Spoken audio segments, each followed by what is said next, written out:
भाई वो 20 रुपए के लिए बार्गेन कर रहा है ना। सर बोलो नहीं देता हूँ। ले लो भाई 20 रुपए ले लो, कम मत करना ब्रो भाई। ये बहुत अमीर है भाई, करोड़पति है। कितना हो गया टोटल? नहीं नहीं, एक ही बैग, 2 पैकेट लाइट्स दे दो।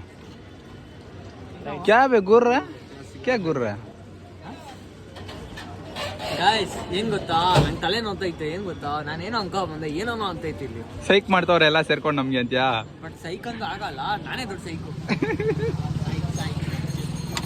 ಅಲ್ಲಿ ನೋಡಿ ಹೆಂಗ್ ನಿಂತವ್ರ, ಅಲ್ಲಿ ಚಿಕ್ಕ ಹೊಡಿತಾರೆ ನಿಮ್ಗೆಲ್ಲ ಮೇಲೆ. ಬಟ್ ಅವೆಲ್ಲ ಕನ್ನಡ ಗೊತ್ತಾಯ್ತು ಅಂದ್ರೆ ನೈ ನೈ 20 वाला नहीं है, ठीक है भाई 20 रुपए करेगा गाइस. ಸಾರಿ ತೋರ್ಸಕ್ಕಾಗಲ್ಲ cigarette, next time better like actually YouTube ಅಲ್ಲಿ ಮಾನಿಟೈಸ್ ಆಗುತ್ತೆ ಸಿಗರೇಟ್ ತಗೊಂಡ್ರೆ. ಅದು ಇವನ್ಗೆ ಅರ್ಥ ಆಗಲ್ಲ. ಅದು ಆಲ್ರೆಡಿ 20,000 ಪ್ರೊಸೆಸಿಂಗ್ ಆಗೋಯ್ತು. ಏನ್ ಮಾಡಕ್ಕಾಗಲ್ಲ, ನಮ್ಮ ಅಣ್ಣ ಇಲ್ಲ ಬೈತಾ ಇದ್ದೆ. ಹೇಳ್ತಮ್ಮಿ ನಮ್ಮ ಹತ್ರ ಬೇಡ ಅಂತ. ಬಟ್ ಏನು ಮಾಡಕ್ಕಾಗಲ್ಲ, ಬ್ರದರ್ ಇಸ್ ಬ್ರದರ್. ಏನ್ ಮಾಡಕ್ ಬೇರೆ ಹುಡುಗ